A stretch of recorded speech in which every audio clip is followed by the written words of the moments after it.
Welcome to our latest podcast, and today I'm delighted to be joined by Holly Moore.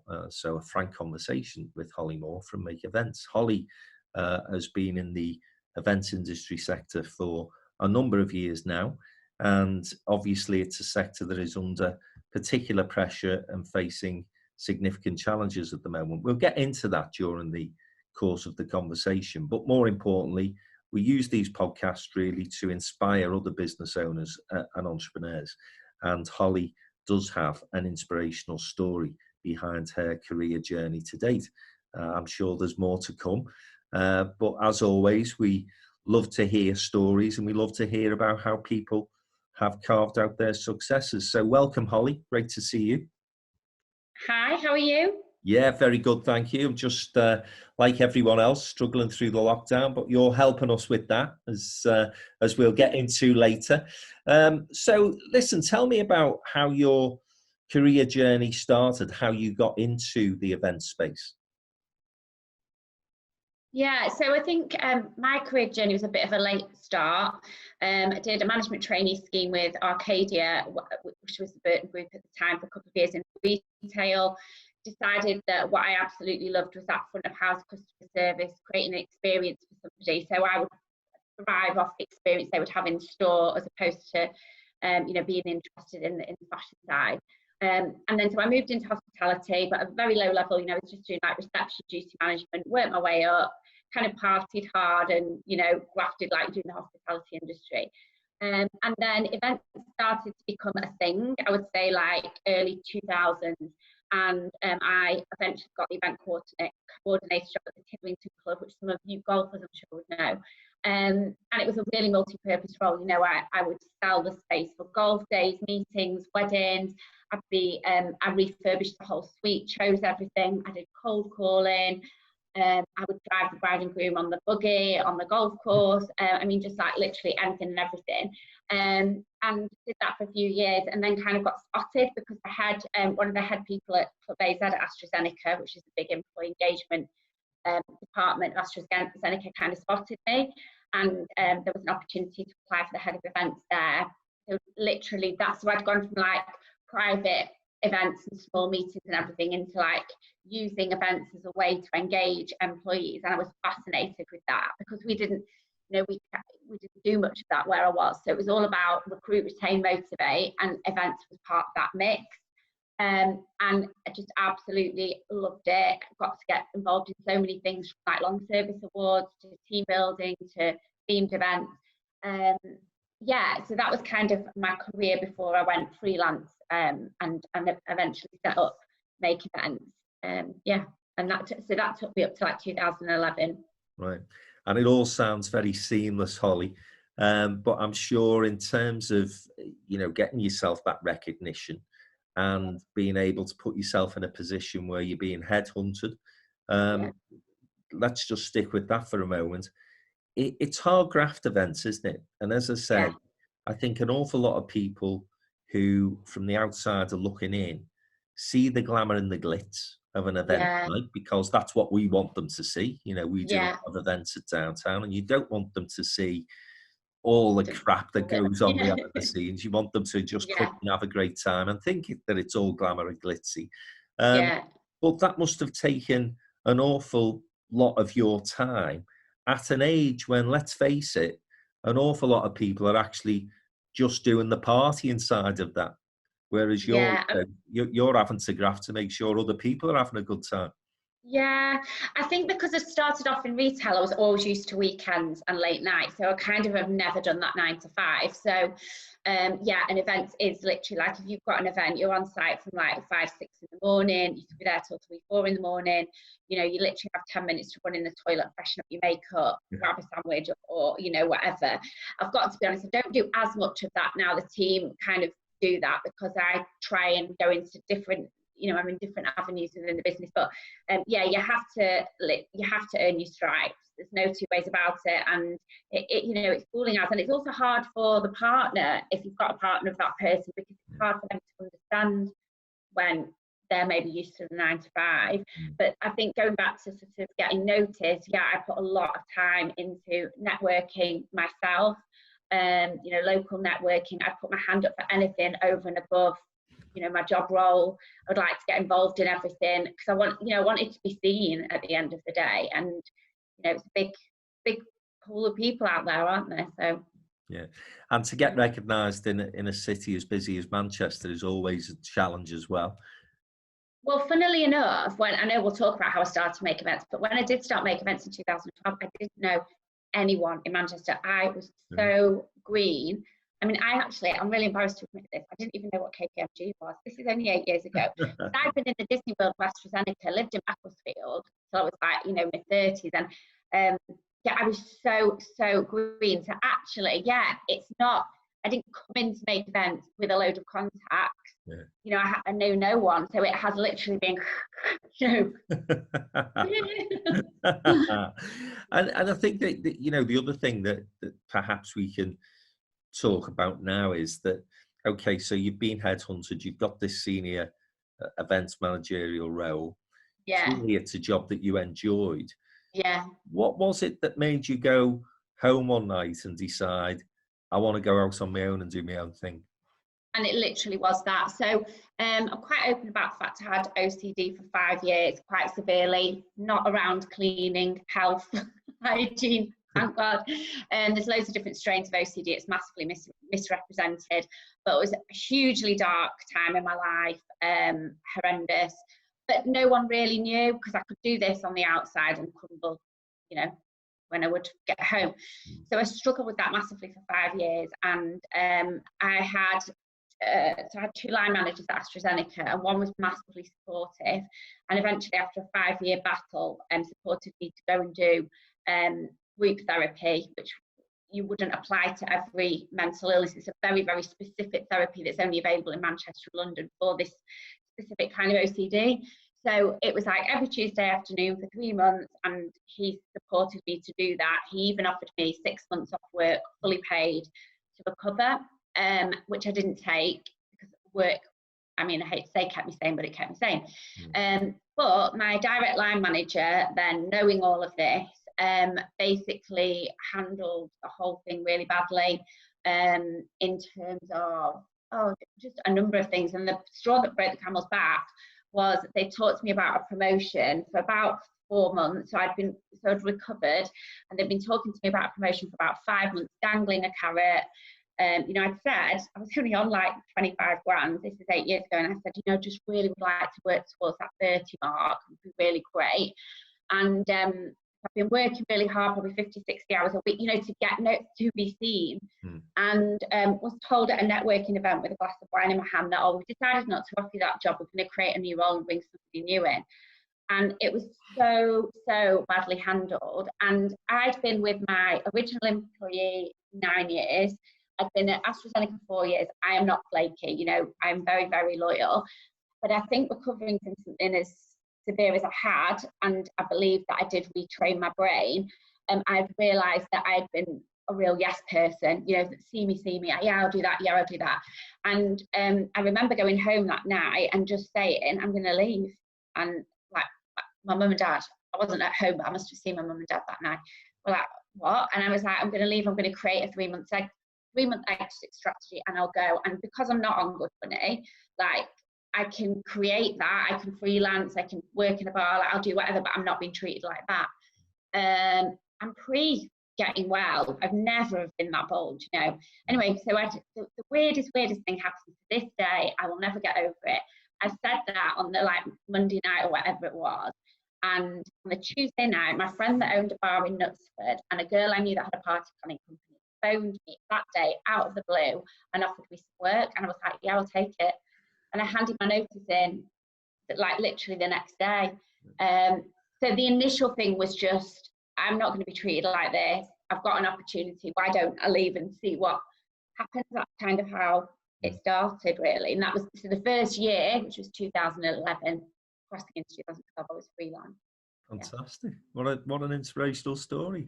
I'm wondering whether you've ever been back to that place of employment and done the Julia Roberts line, you know. Do you remember me? It's a huge mistake. Yeah, I have spoken to the good boss, the guy actually, he came to see me about a year ago because I really wanted him to see what I'd achieved, and I just wanted to really thank him. And I said to him, I would always, it's funny actually that you brought this up, because I've always said to my team, because they know the whole history, it's like part of the induction into the company. And I've always said, if I could ever be that boss that makes it a huge difference to one person's life, that would be my job done. And weirdly enough, gives me a bit of goosebumps. I actually think what we're going through at the moment and the way that I've led the team, like I can honestly say for once, I really think I've done a good job, and I really think I will be remembered, because we were all saying this is a moment in history that we're always going to remember who you're with when Boris announced lockdown, who, you know. And so I feel like I've kind of achieved that I will be a part of their lives somewhere in their memory forever. And that's kind of what I want, like that was kind of what he inspired me to do. It's a nice legacy to leave, isn't it? Yeah. And when you reflect on that period of your life, Holly, because it was clearly a very difficult one for you. Yeah. There's two things that I'd say really. The first is that, you know, now people are relatively comfortable talking about mental health challenges, and that's a good thing. You know, we progressed so much in terms of being able to open up and encourage people to have those conversations in an open and honest way. And then, of course, the support infrastructures that are available both in and out of the workplace are much stronger. But back then, not so much. So, you know, that must have been for you as a person at the age that you were, must have been quite difficult just to have the conversation. Oh, it was unbelievable. I mean, I can't even describe to you like the terror that I lived in. The fear that I lived in was just horrendous. And it just came upon me like one day. And because part of the strain of OCD is people that get OCD are perfectionists, they have really high consciences, they feel guilty about a lot of stuff. So because I was getting all this all-consuming, horrible, intrusive thoughts, I just got on the phone to the doctors, because it was just so alien to me. And very, very luckily, because I'm going back now, 2003 maybe, I can't remember. I had the doctor there recognised it as intrusive thoughts, but it was such a fluke that he did, because later down the line when I would see a locum or whatever, they wouldn't know what it was. And he literally straight away said, you're having intrusive thoughts. Do you have private healthcare? I was like, yes, because I was with AstraZeneca. Right, we'll get you through to the private. So I was just so lucky at that time. Whereas I think it's more highly, you know, recognised now. But I was ashamed, I was embarrassed. I didn't actually talk about it, Frank, until 2 years ago in January at Brother. Phil Jones asked me to come and speak to his team. And that was the first time I ever talked about it. The reason I didn't was, I needed to know 100% it was gone and it was never coming back, because what's the point in me trying to tell a success story if then I have a relapse? And I've been through enough trauma in my life since then, that would be a trigger for it to come back, and it never has, so it's fine. But also, because it sounds awful, because it did start becoming a popular topic to talk about, I didn't want to just look like I was jumping on the bandwagon. Oh, what? Holly, she's never mentioned it before. So I think there's a saying about like, share a story when you're comfortable with it and you're comfortable that the audience that hear it are worthy of hearing it. And yeah, so once I did it the first time, like I got such a great reaction. It was like, oh, right, okay, you know, people are interested in this kind of thing. Yeah. And just in terms of clearly coming through that difficulty and then getting to that position of, right, I'm going to go for it now, I'm going to do my own thing, and to set up a business in that event space. Again, you will have been around the sector by then to know that this wasn't an easy challenge, right? There's some big competition out there. And, you know, you've self-confessed that you didn't really know the Manchester market. In fact, you didn't know anyone in Manchester. What was I thinking? So, yeah, what were you thinking? I mean, this is the thing, though, isn't it, Holly? This is where you do distinguish between, you know, an entrepreneur or somebody who you think, well, naturally, they should be in business, and people who actually you look at and think you should never start your own business. So at that point, okay, you've gone home. Let's face it, you're in a bit of a fit of pique because a promotion that you were expecting has been Yeah, taken away from you. yeah. Now, again, I would suggest to you that 95% of people would say, right, I'm going to pick the phone up tomorrow. I'm just going to phone round and ask people if they'll give me a job. And I'm sure that may have been your first instinct. What got you to the point where you said, no, I'm going to set my own business up. I'm going to make events up? Um, I think so. I'd done the year freelancing, and again, less money than I had on a salary. But what I absolutely loved, which I'd never experienced before, was I was working for two sole traders. So there was so much scope, and I've always loved business development. You know, at AstraZeneca, it was almost like running a business within a business.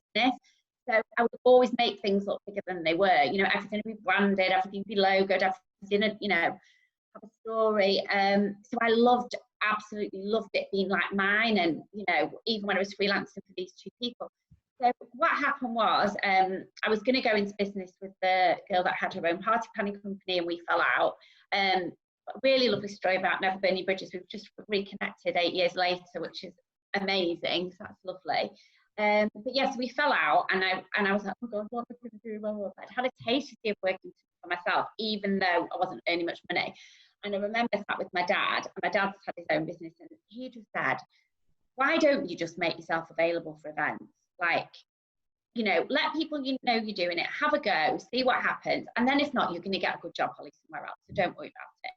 So literally, that's what I did. And my sister had just moved to America, so I thought it gives me a little bit more freedom. I mean, it didn't, but as we all think. And yeah, so I just literally set up, designed a logo. What had happened that was great, and again, you know, a lesson to everyone is just don't burn your bridges and always be open and honest, because the girl I nearly went into business with, I got her 2 clients, and she actually said to me, you can have these 2 clients. And I said, well, okay. I said, but will you email them, copy me in, and then they can see it's all above board and they feel comfortable. And she did that actually for me, which was amazing. So I kind of started with a couple of clients, and then I just got on the phone, like you say, not knowing anyone in Manchester, just got on the phone to the venues, because I had a venue inquiry. So I phoned all the venues that would, whether they were suitable or not, just to be like, hi, it's Holly, I've set up my own, blah, blah, blah. And then people were interested. And I think, you know, a lot of the people, not to be sexist, but the work in the hotels are female, you know, in their 20s, 30s. So I think they kind of like were rooting for me a little bit, those girls. Yeah. I absolutely get that. So as you say, Holly, obviously a lot of people rooting for you, particularly other young females, which is natural, of course. But nevertheless, again, I'm sort of reflecting on that time. The event business as such was still a relatively new industry. So, you know, there's opportunities and challenges that go along with that. So there's not necessarily a natural pot of customers that you can go to, but nonetheless, you can start to carve out a reputation and a way of doing things that perhaps is a little bit unique. And as I say, gives you opportunities as well. Yeah. So will you think, have you frozen? No, I'm okay. I'm okay. It's so my age. At this age, Holly, you look as though you're frozen even when you're...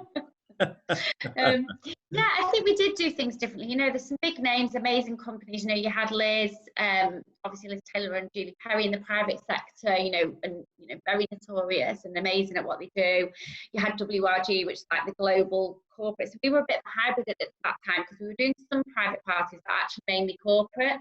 Because I think the thing with the private parties, which would be good to touch on later on in the interview, is that you really do need a rep for that. Do you know what I mean? So why, you know, when you've already got great people doing it.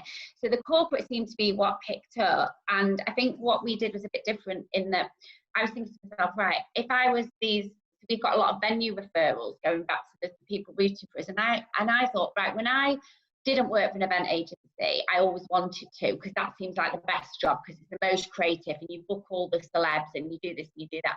So I thought, so if I'm sat in an office at the Lowry or the Radisson or whatever, and I'm booking events, I want a piece of Make Events, because it looks really fun.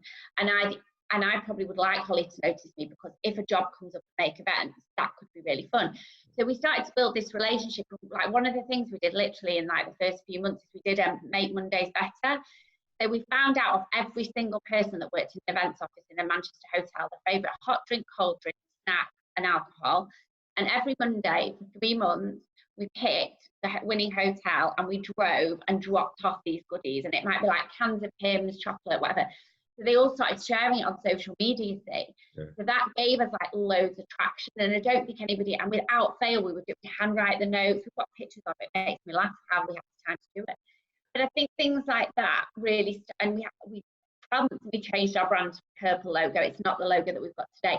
So then we used to do loads of purple things, and we got called like Team Purple on Twitter and stuff like that.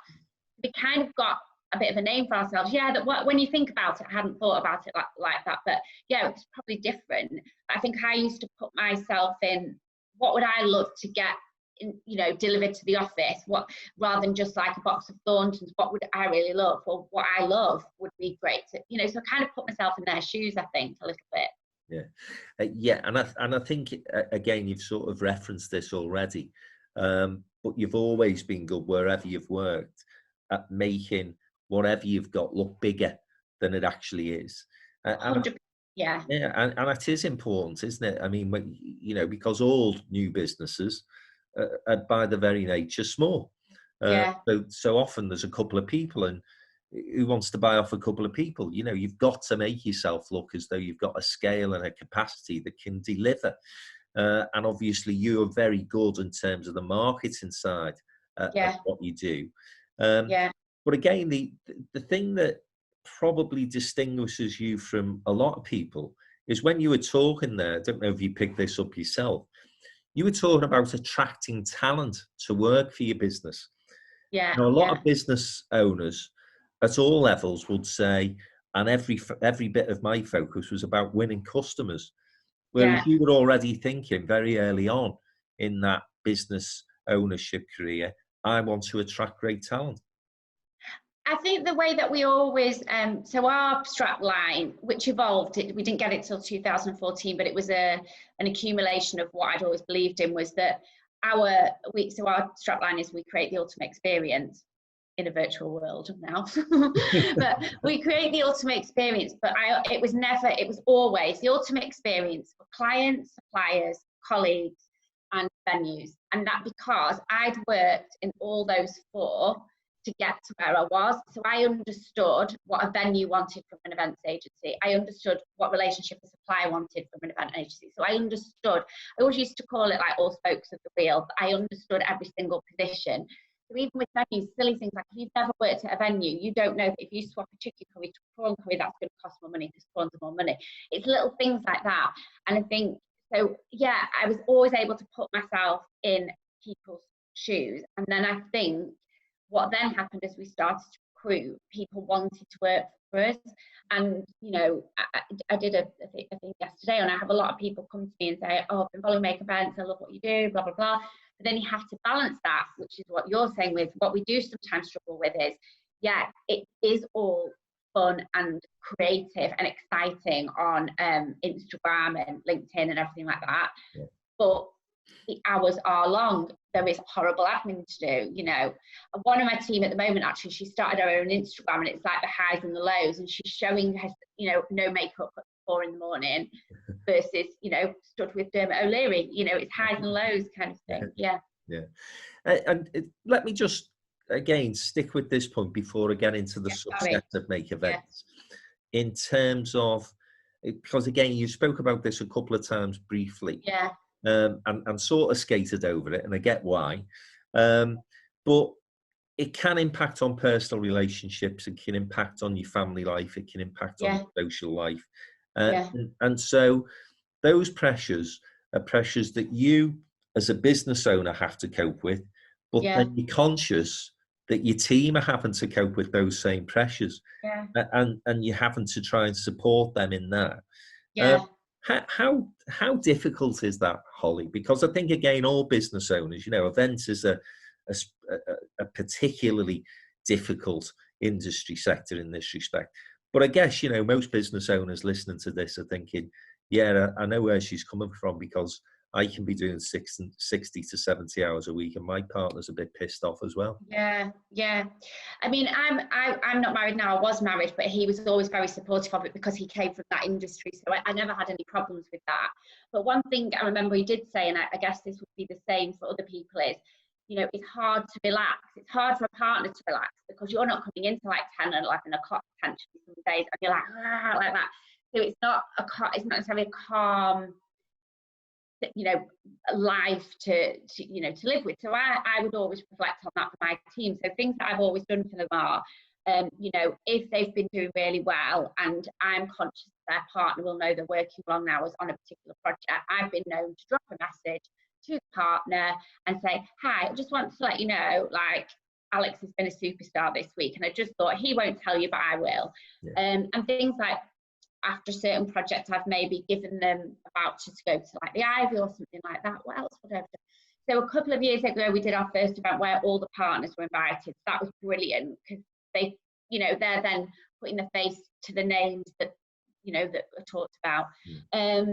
I think as well, what's been really interesting about lockdown actually is that we've done this Friday drinks every Friday from 4:30. And we've actually got to know everybody's partners really well because they've come on the Zoom. So I feel like I've got to know everybody's partner even better in like the last 5 weeks. So I think it's just, yeah, and I think that's what I learned at AstraZeneca is that they, you know, it's just important to acknowledge, you know, it might, just acknowledge, or if you ever meet the partner or the mum or the sister, just go out of your way to say, do you know what, such and such was a really good job. We love having them on the team. You know, it's nice for them to hear it from me, to know that it's appreciated. Yeah, great advice. Yeah. So, okay, Make Events, you're making a noise. You're doing some great social media stuff. I'm guessing at that stage, listen, you're not earning your millions by this time. And what would you consider to be your first big break? I mean, I've talked about this quite a lot. I feel like I'm a bit boring with the story, but it was meeting Fred Doan. And that was, again, the Lowry recommending me to him. And he took a chance on me. I think he can spot grafters. That's what he'd always say. And I think he saw something in me. You know, I remember him saying to me, well, you've got no track record on your own. Why would I use you? And I was like, just let me do the proposal, and business is business. If you like it, you like it. If you don't, you don't. And then he rang me to tell me he'd got the job and basically said, don't F it up. And he basically said, keep everything confidential until after the party, then you can tell who you want, do that for me, and you'll be on my, you know. And that, you know, that relationship with him and all his family has been quite amazing and wonderful. You know, he won't mind me saying, I looked after Mo, his late wife's funeral. And it was the most beautiful celebration of life you would ever know. And yeah, he spoke at my company conference to my team. You know, his family have all been, he's been in touch with me through all of this. So that gave me a break because Fred, you know, at the time was, I don't know what he is now, number 3 richest in the Northwest. He could have used anyone, like money's no object to him. And he picked me, and then, you know, that got me noise, and Chris Maguire picked it up actually, and then put me through for the 42. So yeah, you know, you say it's a lucky break, but Fred wouldn't know, like, not to blow my own trumpet, he wouldn't work with a Muppet, you know what I mean? So, so that gave me a lot of credibility very, very within like the first 6 months. So that was fantastic. People often say don't be lucky break, but actually the more you're in business, the more you realize that you make your own luck. Certainly, you know, it will have been the fact that you were doing all those marketing activities and you were investing a lot of time and effort into putting yourself about and getting well networked that have paid those dividends. So there was nothing lucky about it. It was hard graft and hard work that got you in front of somebody like Fred Doan. So then Make Events, you know, you're starting to develop a bit of a reputation. You've got a big client on board. That always makes life a little bit easier because you're going into the marketplace then with, as you've said, a track record. And then you start to develop a business. And again, Holly, you know, I think back to 2003 when I started Downtown, and you know, there are parts of me that miss those days, because when you're starting a business, there's an excitement. There's that little bit of devilment within you where you think, well, Yeah. I can almost say and do anything because nobody cares is one part of that. But equally, Yeah. you almost don't care because you're taking a bit of a flyer. As the business starts to become successful, it gets a little bit harder and different because you're then having to protect a reputation and be a little bit more cautious in terms of those things that you do. And then, of course, the big challenge, you have to start employing more people. And Yeah. you've got to start taking people on your journey and making people buy into your vision. Yeah. What's that been like for you? Really tough, actually, because I would always say I'm not a great people manager. I'm a good leader, and I think this has shown me that over and above anything really. And so I have not trusted my gut instinct a lot of times. I've not taken the time to stop and think and listen, and I'm getting really good at that now. Mm. Even during this situation where I've had, people, why aren't you filling all your dreams straight away? Like, why aren't you doing this? And I'm like, I will do what I feel is right in this situation. And if every single move I've made, I've considered it and then done it when it's felt right. But I haven't done that in the past. So I've ignored doubts. I think we've all done that, haven't we? Yeah.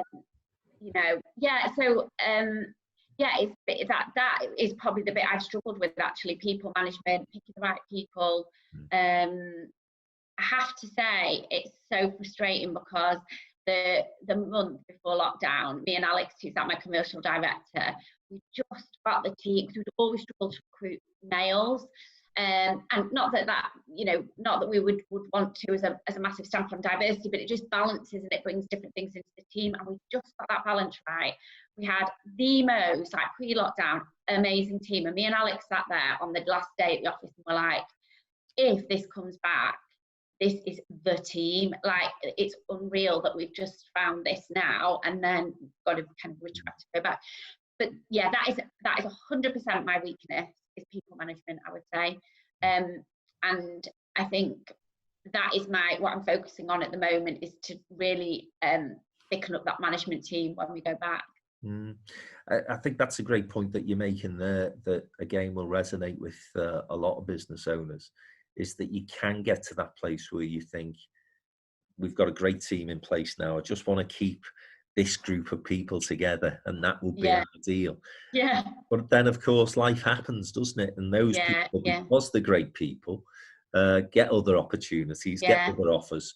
And it is almost like you're on a treadmill of to refresh and keep your eye out for other talent, because you don't know your talent's going to move on. And then, of course, and I don't know if this has happened to you, but it's happened to me. It happened to me massively last year. You appoint some bad people.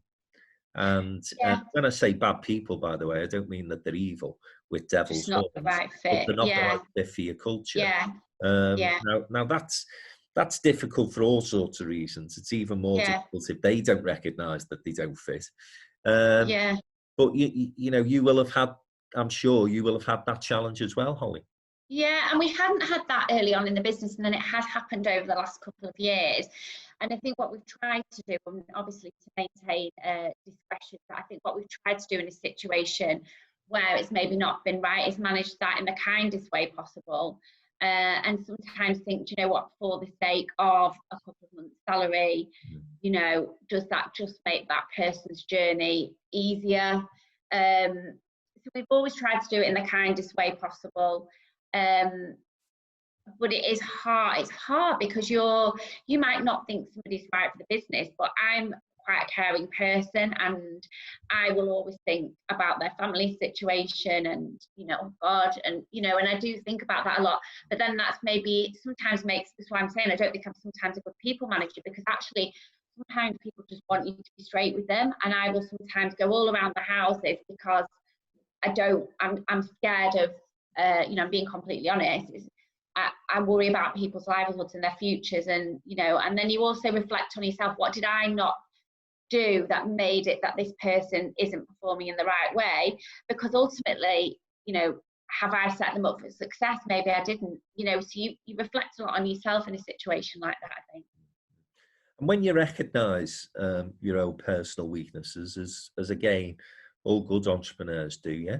Yeah, yeah, The thing that you've got to then do is find people who can fill those gaps for you. Uh, yeah, so again, you know, you've mentioned Alex a couple of times in the yeah, conversation today, but equally, you're still an SME, you're still a small yeah, business. So, like me, like again, many people who are listening to this, yeah, can't afford big management teams. You can't yeah, have, you know, a management team of 8 and, well, that's okay. I can delegate all these different things and people yeah, management to all those people. But again, what I've noticed from you, Holly, is you've started to surround yourself with some very smart people.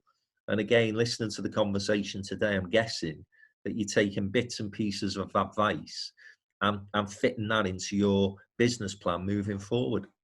yeah, yeah. And well, funny enough, I've just started working with another couple of people that I hadn't done before. So we've just actually engaged a PR agency. Now, we just engaged them as going into lockdown, and a few people said, well, cancel that. That's something you can cancel. And I was like, do you know what? I'm not going to, even though like literally we've got no revenue. There's no live events happening. I was like, do you know what? I don't know if you've ever read the book Grant Cardone's 10X. And it's all about like in a recession, in a situation like this, the people that survive are the people that go harder. Yeah.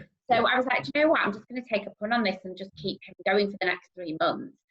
And also like, that's great because like he's offered a completely different inspiration into the business because he works very much in like the influencer sector and the influencer sector is really strong. So that's interesting. And then because I felt like the massive problem with the business in the last year has been the organizational chart and I've tried to do it a million times. And I'm mixing personalities with. So I've got a guy that used to be CMD of McCann, and he's got his own consultancy, and he's doing some work for me on the org chart. And you know, he was amazing. He said, "Listen, I really feel like I can add loads of value. Just pay me when the business starts making money again." So yeah, you know, there are 2 new influences quite recently actually, but I need that. Like I need that outside influence to keep me engaged and excited. Mm. And if we start to think about, we'll come on to all the horrible bits of the lockdown in a moment, but if you start to think about, you know, the positives, you know, what I've found over the past 4 or 5 weeks is that I have had a little bit more breathing space to think about the business and the direction the business needs to go in, to identify perhaps some key personalities within the team and to give them a bit more responsibility. It does give you that space, doesn't it, that we don't ordinarily get when you're going at 100 miles an hour, Yeah, which is yeah, what happens when we're in normal times. yeah. And again, so have you found that, Holly, that you sort of sitting there thinking, actually, there are post-crisis going to be opportunities for us here? Yeah, I think I started off very like that. I'm very gung ho and like, we can do this, we can do that. And we wanted to do, you know, we calculated, being quite frank with you, you know, I calculated in mistakes last year that massively hit our bottom line because we were making mistakes on supplier costs and then obviously couldn't charge it back to the client. We were doing way over our days that we would charge for. So that affected our profit margin massively last year. So actually I'd worked out that we could afford like a kind of another senior role because if that senior role had been checking everything, we wouldn't have, you know, so you equate it like that. So there were loads of projects like the training and infrastructure that I've wanted to work on for years. Like I've got this vision. So we have started to look at that. We are developing, we've got a couple of departments we've always had, but we don't shout about. So private side, which I can talk about, and then the design studio that have kind of always been under the radar because Make Events is the, you know, the big one. But we've been working on those because they can offer quite a lot at the moment. So yeah, we have started to do that, but I don't know about you. Because my first project was like get the running costs down. That is like the main thing that I need to do, and that is a hard slog. And then it's working out, okay, well they've given us a holiday off this, but we're going to have to pay that at this point, and all of that. And so I found that been a creative person clogging my brain up, and I've got the ideas, but then I've got, what did somebody call it the other day? Is it priority paralysis at the moment? I'm like, where do I start? Yeah. And so if I'm being completely honest, I am struggling to focus actually because I'm like, I want to do this, but I need to get a bit of revenue in, and I need to check the team are okay, and then I need to speak to the building as operator. So I'm going to be honest. At the moment, I feel super busy. So like every minute, unless I'm in the gym, because I've got a gym at home, unless I'm in the gym or I'm drinking too much gin, I'm working, but maybe not that effectively, if I'm completely honest, because I work better like say one-to-one or in a brainstorm, and then we one of our brand values is get stuff done, and we'll have a meeting. It'll be like, right, if we're going to do that procedure, you type it now, then we'll come back in half an hour. And that's the way I work. So this is a struggle for me to, Yeah, that's interesting. Yeah. I've sort of found just being out of the office has given me a bit more thinking time. And the other thing that we were pretty hopeless at, to be honest, is back office stuff. Yes. So we've got this CRM system that we've been promising to update forever. And it's one of those jobs no one wants to do, but it's always on the agenda. And again, every business mentor you speak to, business coach, tells you not to put things on the agenda if you don't actually seriously think you're going to deal with them. Anyway, we've dealt with that. I'll have to pick your brains on that, because we're looking at ours at the moment. Well, we've sort of used the last 3 weeks to get people beavering away on that, because they've got time to do it. Not doing anything else, do the boring admin stuff. So that's been great. And then again, a bit like you start to think about, initially, there's a bit of fear there, isn't there? Of, it's always going to be like this, and we've got all these bills mounting up, and it's okay being given a holiday, but they're not going to pass. So, I planned on promoting a couple of the team internally, and obviously you start to think about whether that's wise at the moment. But then equally you think, well, do you know what? If you're confident in your product, if you're confident in your business, then the point that you made earlier, it's when you're in times of crisis that actually you've got to demonstrate a confidence in your own brand, because if you're not confident about your own business, why should anyone else be? Yeah. I agree. And I think I've been super positive. The last week, I must admit, from what you're saying, and it's a watch out for me, I have been down because there's just no guidance on social distancing, and that massively, our most profitable events are 250 people above, shoulder to shoulder. Well, we're not looking at that till a vaccine. So I think a bit of realism kicked in this week. And then I also have to be mindful that I don't show that. I mean, I'll listen to this, but I don't show that too much to the team, because they need the belief that I give them. Having said that, I think what they have appreciated is I've over communicated everything, and they have said that they really appreciate that. And I've said to them all, I don't know what this business looks like when we go back, even though we're still working out. The organisation charts likely to be different. The salaries could be different, because we always paid over market value. But it could be different because it was based on a profitable, thriving business with a pipeline. So I don't know if that was the answer to what we were talking about, but we got to that anyway. But I think every business owner will be sat at home having exactly the same thought processes.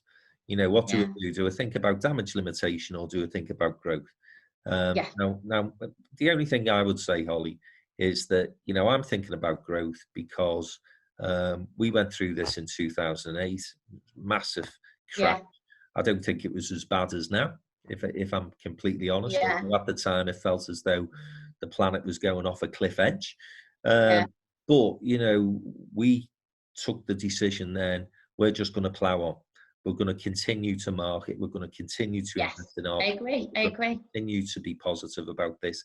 And the fact of the matter is that those companies that did the thing that you were talking about earlier, we'll cancel this, we'll stop networking, we'll stop marketing, we'll stop PR. Those are the companies that either went bust, sadly, or that really struggled to come back, and it took them years to do so. So as much as I can understand and appreciate why people are having those sort of contradictory thought processes at the moment, my strong advice to them, having been through this once, would be stick with that positive side of your mindset, because that is what will get you through this. Yeah, I think so. And, you know, and I have been like that on the main. I have. And there are other agencies that have made the decision to close because the horizon probably isn't rosy for 18 months. But I actually walked to the office a couple of times this week. There's no one there, and I was struggling at home, and you know, I don't know if I'm supposed to say that, but I needed a printer and things like that, and I thought I need to go into work to get my job done. We needed that was at the post as well, because we were trying to hear if we'd got a grant, which we're not. Anyway, so I went into the office, and do you know what was really good for me? Because our office is like fabulous. Me and Chris has been there, and I just sat there and I thought, I'm not letting this go. I only did this office like 10 months ago. Yeah, it's great. If like this is going to beat me, and and you know, and I think that was good for me actually to get in that headspace rather than, you know, I think yes, I think that was good. Yeah, good. Well, listen, you might have been having all these different mad thoughts and not being as positive as you'd like to be at times. But I tell you what, we've been following your social media accounts and looking at all these fantastic posts that you do. Oh. And I think you've rightly been named as one of our business heroes. Yeah, I was so chuffed. Well, it's well deserved.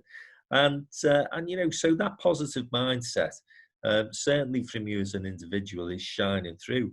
And I can just, you know, a plea, I'm sure, from the whole of the Northwest business community is, please keep it going, because if you ever need to put a smile on your face, just click onto your Twitter account or your other social media accounts and have a little look. It's been absolutely fantastic to see, Holly.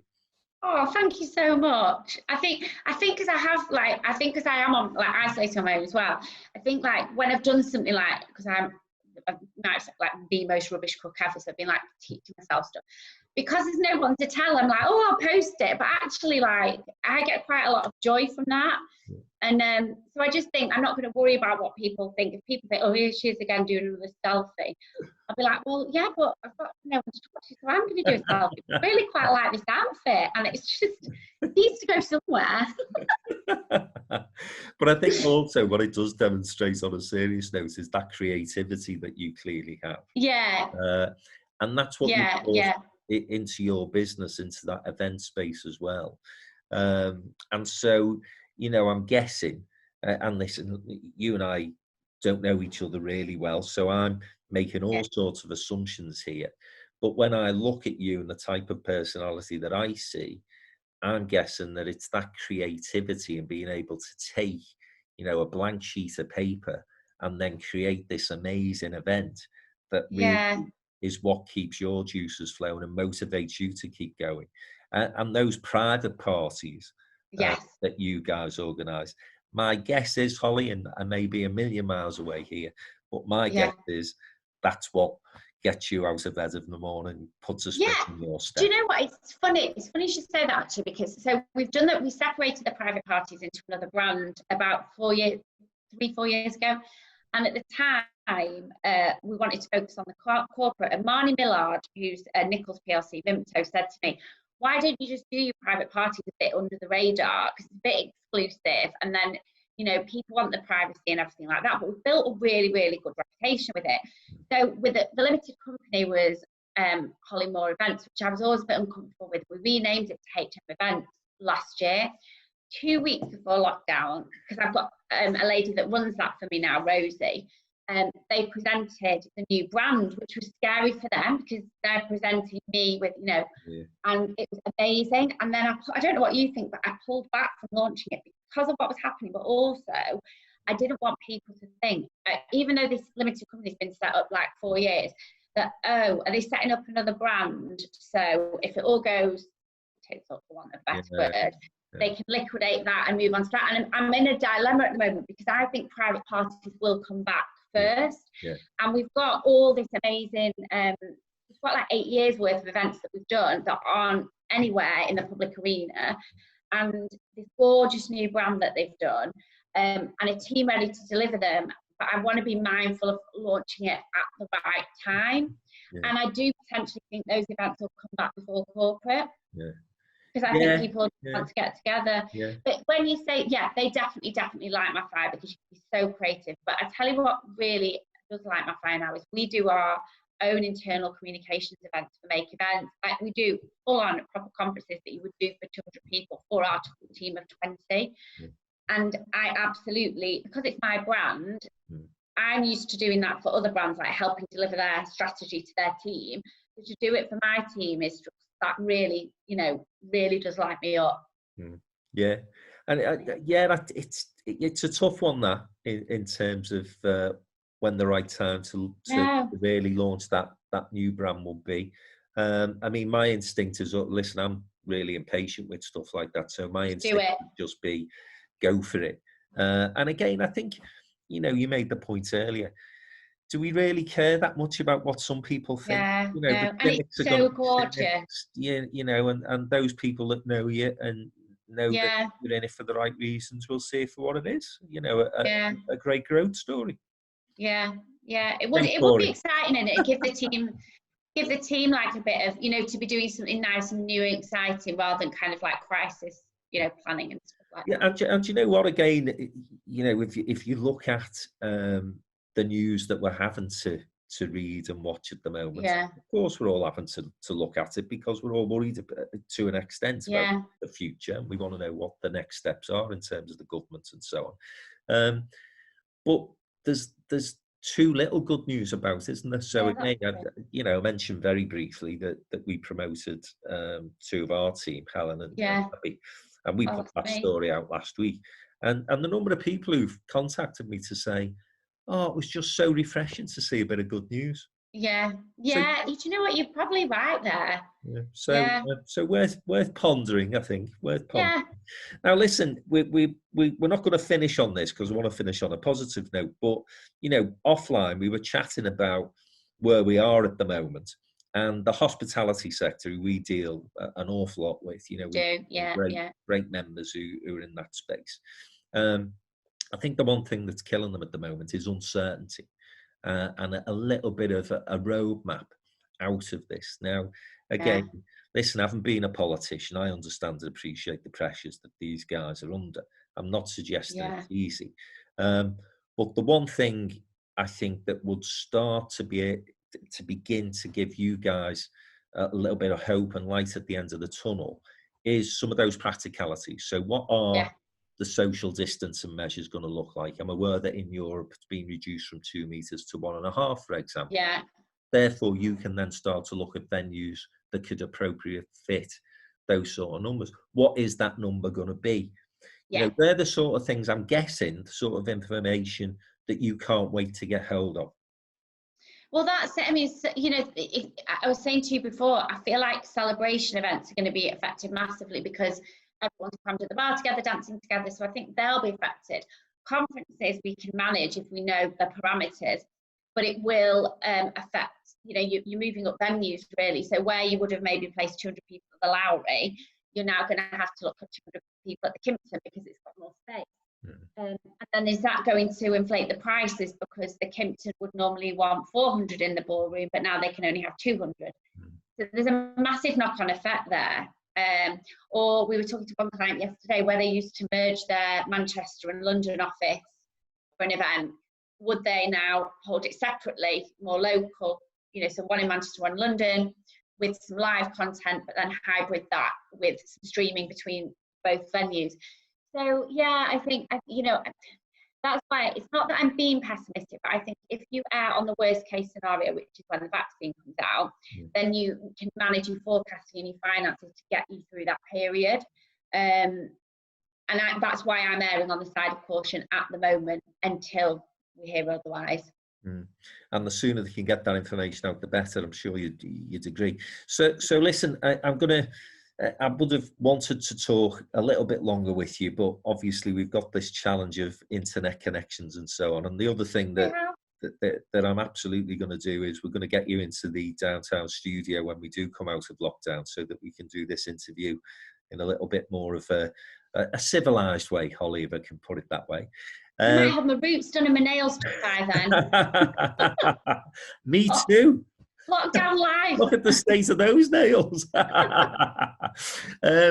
So listen, last point I'm going to put to you. Yeah. And as I say, we could talk for ages, because fascinating story, a fascinating business that you've got. If you were talking to your 30-year-old self, which was probably about 2 years ago now, and you were giving yourself a piece of advice as to, let's say 3 things that going into business you wish you'd have known then what you know now, what would they be? So weird, because that's why I've been thinking about at the moment, what were the mistakes, what did we do wrong, so we've got a chance to start again in a lot of ways. And I'm now answering my own question. Set things up properly back of house first, or while your expenses aren't that much, when we were working out of the dining room, when we were working in a £300 a month office, that would have been the ideal time to bring in an expert to write the training and write the infrastructure, but you don't, because you're penny pinching. Yeah. But now to bring it in, we've got a huge monthly running cost.